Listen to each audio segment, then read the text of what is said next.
Getting ready to install an UltraFX module on this Avantis Solo. You see I have flipped it upside down. I need to take off the left trim panel here, and here.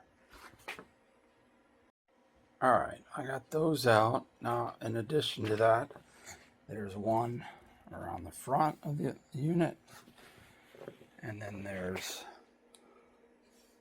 a few in the back that you have to get that panel off.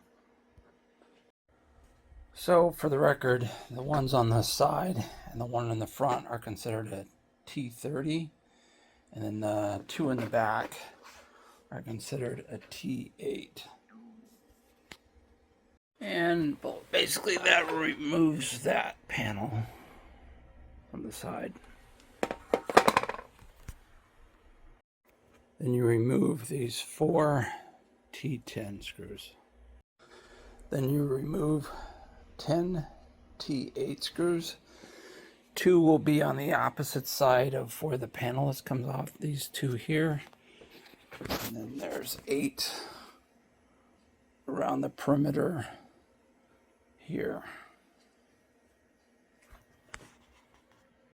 Let me clarify, there's 8 to get this panel off. 1, 2, 3, 4, 5, 6, 7, 8. Then you need to remove 5 T8 screws. 1, 2, 3, 4, 5. This will allow removal of this back panel. You can see I haven't picked it all the way up because there's 2 things you have to cut. One is this wire tie that's holding this USB cable in, and the other is this ties that are holding that ribbon cable. Sorry, it's focusing on the wrong thing. So that I can flip, once those are cut and those are pulled, then you can flip this case over like so. And I put a piece of foam there to receive it when I'm ready to flip it over. Yeah, be advised, when I started to lift it up to turn it over, I found another cable that needed to be disconnected. It was this network cable that goes here. I had to also disconnect that. So I had the USB, this ribbon cable, and a network cable that had to be disconnected so I could flip it over on its side like so. So now there's a series of steps. We have to cut this cable tie here. We have to disconnect this multi-pin here. We have to disconnect this multi-pin there and remove 1 T8 screw here. So here's what it looks like. I removed this multi-pin, cut this wire tie, and remove that T8 screw there. Then on this, see where I'm at, this board here, I got to remove 3 T10. 1, 2, 3. So those 3 tins in preparation to receive the UltraFX. For the next step, I'll show you what comes with the card. So the card comes with like that, with some screws, black screws at the top. I think those are T10s, T8s. And there's some standoffs in there. You can see those. There's 2 different sizes. There's 3 of one and 1 of another. And of course the FX card. The FX card looks kind of like that. It's a different version than the card for the full-blown Avantis, just so you can tell there is a difference. It's physically smaller to fit the smaller chassis. So to recap, I'm going to install 3 of those smaller standoffs. 1, 2, 3. I'll get them installed and I'll show you.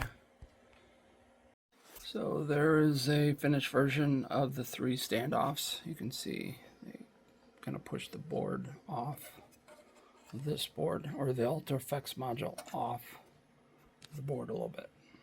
So that taller singles size standoff goes right there next to this connector. Just so you know, so there's 3 up here, 1, 2, 3, and then 1 down here, which is the taller. These 3 are all shorts. All right, word of caution, just snug these up. Don't over tighten these because you could crack the board if you do. So you got 1, 2, 3, and that tall one. Also, to be clear, there are some wire ties that are included at the base underneath the UltraFX module that you'll need to install. Alright, so in preparation for installation of the module, you're supposed to feed that wire tie through those 2 notches in the metalwork. And you'll see there's a multi-pin there, that's where it plugs in. And on the back side is the multi-pin that will connect with it on the module. All right, and that's gonna go right there, like so. All right, to secure the module, I had to install 3 T8 screws across the top into those standoffs that we put in earlier. And then a T8 screw down here. The only distinction is this screw, because of the longer standoff, is a little longer length than these 3, so just bear that in mind. And I think that's where you use the screws that are provided with the unit. So you're going to reattach that cable multi-pin that we pulled out, and you're going to secure it with the wire tie that's in the module now. And it'll look something like this. Pretty straightforward. And then you're going to plug this back in down here as well.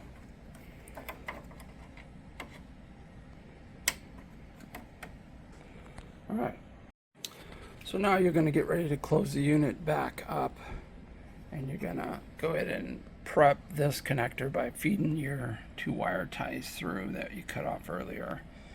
And then as you close it, you're going to attach the USB and the network cable and the ribbon cable while you close.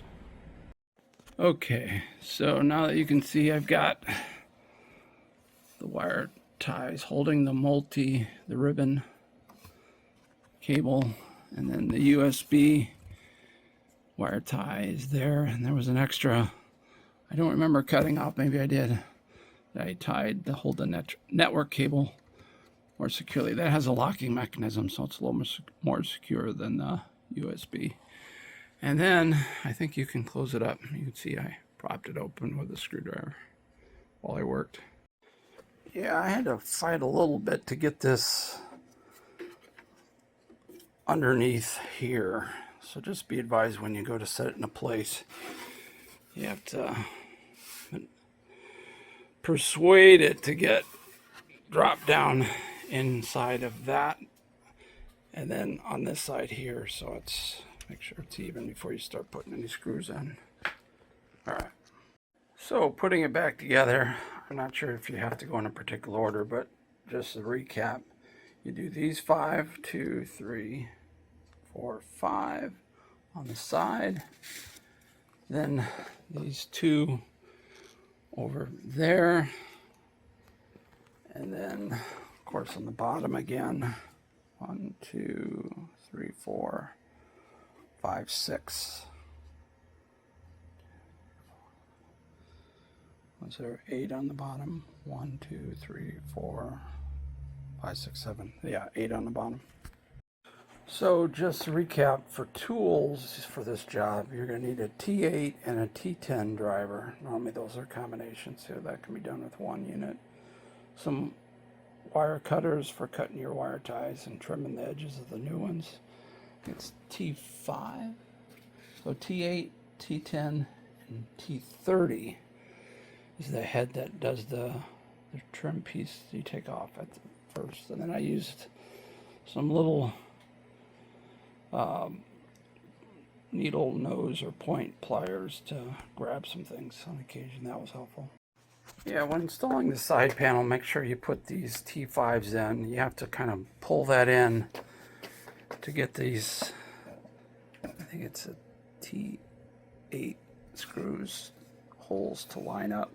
And I always make sure I get everything started before I tighten everything up. And also the T30 for the front is smaller than the T30s for the side. I'm going to snug it up a little bit before I put that one in. Just bear that in mind. Same for the back panel. When you're putting that on, make sure you get all the screws started before you tighten anything up.